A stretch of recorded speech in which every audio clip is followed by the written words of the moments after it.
જય શ્રી કૃષ્ણ. કેમ છો બધા? મજામાં? માતૃત્વ દિવસ વિશે મારે જ બધાને કંઈક કહેવું છે, જે મને સમજાયું છે અને મેં પોતે ફીલ કર્યું છે ને હું બધા સાથે શેર કરવા માંગુ છું. આપણે માને વિશે જેટલું કહીએ ને એટલું ઓછું છે, અને માથી કોઈ દિવસ નથી હોતા, માનાથી જ બધા દિવસ હોય છે. કારણ કે જ્યારે માતાને ખબર પડે છે કે હું પ્રેગ્નેન્ટ છું, એમની પ્રેગ્નન્સી સ્ટ્રીપ પર એક ડોટ જોયું હોય છે ને ત્યારથી એને આપણને પ્રેમ કરવાનો શરૂ કરી દીધો હોય છે. અને મા સાથેનો સંબંધ છે ને 9 મહિના એક્સ્ટ્રા હોય છે.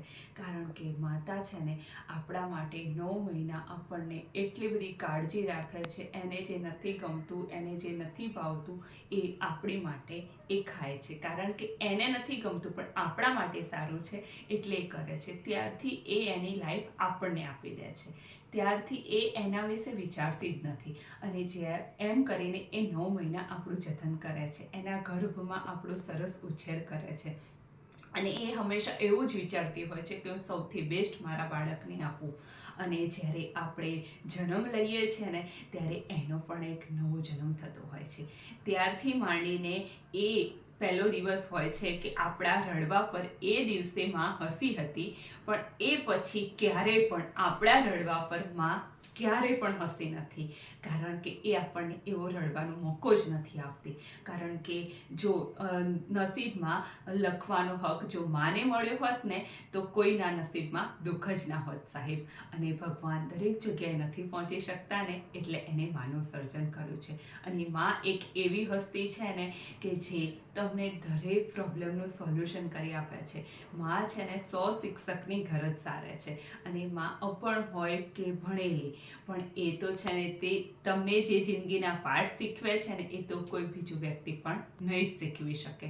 અને માં છે ને ક્યારેય તમને તમારા મોં પર સારું નહીં કે, એ હંમેશા તમારી ખામીઓ કાઢશે. પણ ક્યાંક કોઈ તમને ખરાબ કહી જશે ને તો એ નહીં ચલવી લે. કારણ કે તમારી ખામી એટલા માટે કાઢતી હોય છે કે બધા સામે તમે પરફેક્ટ દેખાઓ. અને માં તો પોતાના બાળકની કેપેસિટી જાણતી જ હોય છે. એટલે એ હંમેશા તમને ઊંચે લઈ જવા માટે તમને ટોકતી હોય છે. એટલે ક્યારે એનું ટોકેલું છે ને ખરાબ ના માનતા.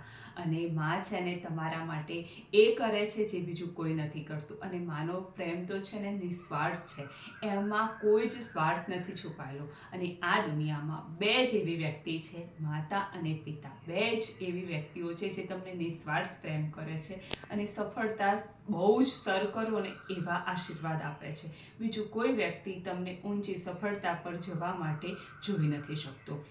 અને મા બાપે જે તમને દુઃખ વેઠીને મોટા કર્યા છે, જે તમારી ઈચ્છાઓ પૂરી કરી છે ને, તો એ એટલી બધી તકલીફોમાંથી ગુજરીને તમારી ઈચ્છાઓ, તમારી આશાઓ પૂરી કરી છે ને, તો તમે એમને ક્યારે પણ દુઃખી ના કરતા. તમારીથી બની શકે ને એટલી હેલ્પ કરી અને એમને ખુશ કરવાનો પ્રયત્ન કરજો.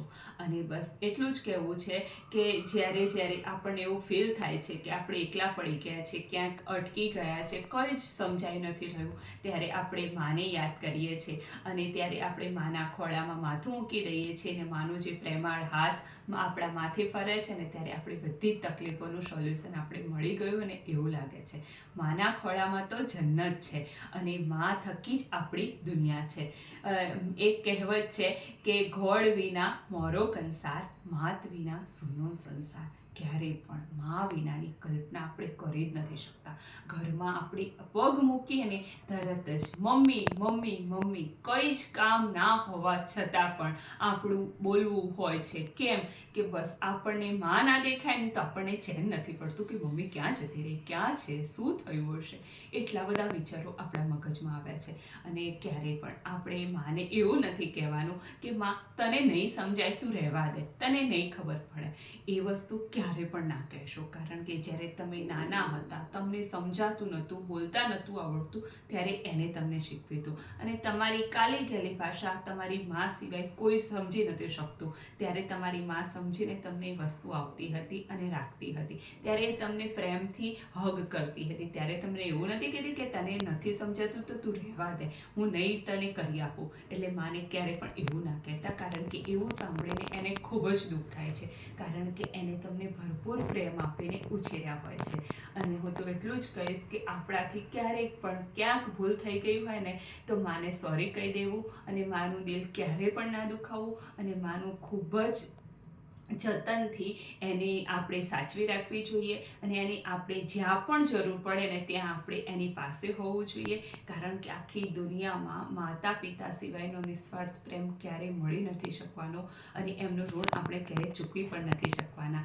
એટલે આ મધર્સ ડે ઉપર ક્યારેક આપણે માને બોલી ગયા હોય ને તેને દિલથી સોરી કહેવાનું છે, અને માતાને મળીને એક હગ કરીને હેપી મધર્સ ડેમાં એટલું કહી દેવાનું છે, અને ક્યારેય પણ માને દુઃખ નથી પહોંચાડવાનું. અને તમને જો મારો આ વિડીયો સારો લાગ્યો હોય ને તો દરેક માતાની આ મોકલી દેજો, અને યુટ્યુબમાં મારી ચેનલ છે ચક્કુની વાતો, એમાં લાઈક કરજો, શેર કરજો અને સબસ્ક્રાઈબ કરજો. જય શ્રી કૃષ્ણ.